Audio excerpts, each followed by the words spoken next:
rescued anyone. All perished. At the end of that day, 23 years ago, the rain fell on Bert Catulba and turned the mud and corpse ash into concrete, and to this day Catulba was a grey disk on the coast of the Oriati Mabo, a dark mortar full of bone. Into that mortar the Falcresti had inscribed 2 words in their dull, blocky script: the Ark of History. That horror was what Abdumasi had come to avenge. He had begged his fellow Oriati, the federal princes and the jackal soldiers, to come to the aid of the rebel accountant Baru Cormorant and her coyotes. Together they might tear Arduin entirely out of Falcrest's grasp, pincering the tyrants from north and south. But the princes would not act. The jackal soldiers would not send a fleet. They were terrified of open war. So fuck it. Abdumasi Abd decided to spend his fortune and raise a war fleet himself, which was why he had to die, now, right away. No procrastination, no excuses, no second chances. For if the Falcresti captured Abd alive, if they tricked him into admitting who he was, a merchant of great fame, and who'd sponsored his fleet, don't even think of them, Abd. But he could not resist the terrible prayer, Ayama, Ayama, Audlien. Then Falcrest would extract the truth from him. His ships were not just pirates come to pillage a disordered city, but an invasion force backed by secret and terrible powers. Then Falcrest's unctuous ambassadors would slither up to the princes of Oriati Mabo and say, "O kind neighbors, here we have found an influential and great man, a man who somehow misplaced himself into our sovereign waters. But it seems he conspired against our imperial republic. Listen, listen. He has confessed everything. We must have reparations, or there will be war." And no matter whether the Oriati chose reparations or war, no matter whether Falcrest attacked them with fire or, far more dangerous, sly schools and clever market games, the Oriati would be destroyed.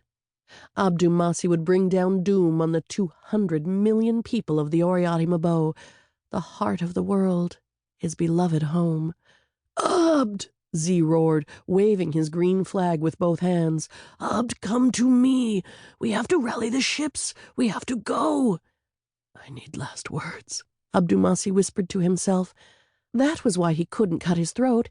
He needed brave last words to inspire those who remembered him. "What shall I say? You'll never take me alive?" He curled up beneath the toppled sail and tried to get his last words just right. "You'll never take me alive. You'll never take me alive. You'll never take me alive. All right. Fuck. Fuck, fuck, fuck."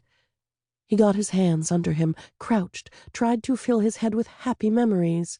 Tao and Kindalana in the lake of drugged cranes. Tao helping him steal honey from Kindalana's house. All 3 of them watching Cosgrad Torinda stagger around high as balls after he licked a frog. Fuck. Do it. Do it. Death and glory. Snarling in defiance, he leapt out from under the sailcloth, his rapier loose in his right hand.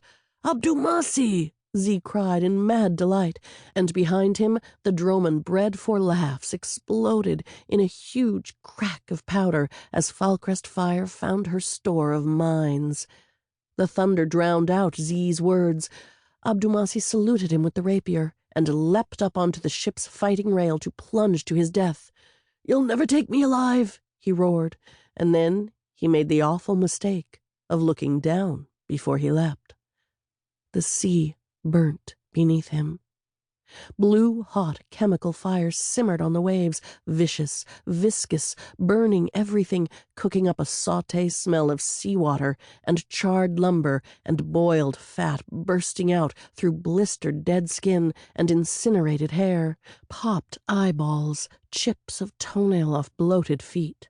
The mortal remains of 41 shipfuls of Abdumasi's crews tossed into a fucking wok and stir-fried. Abdumasi couldn't jump into that. Not even if he imagined Kindalana shoving him, not even if he pictured Tau Indi down in the flame urging him on, not even then could he jump. Call him a coward and a traitor to 200 million people.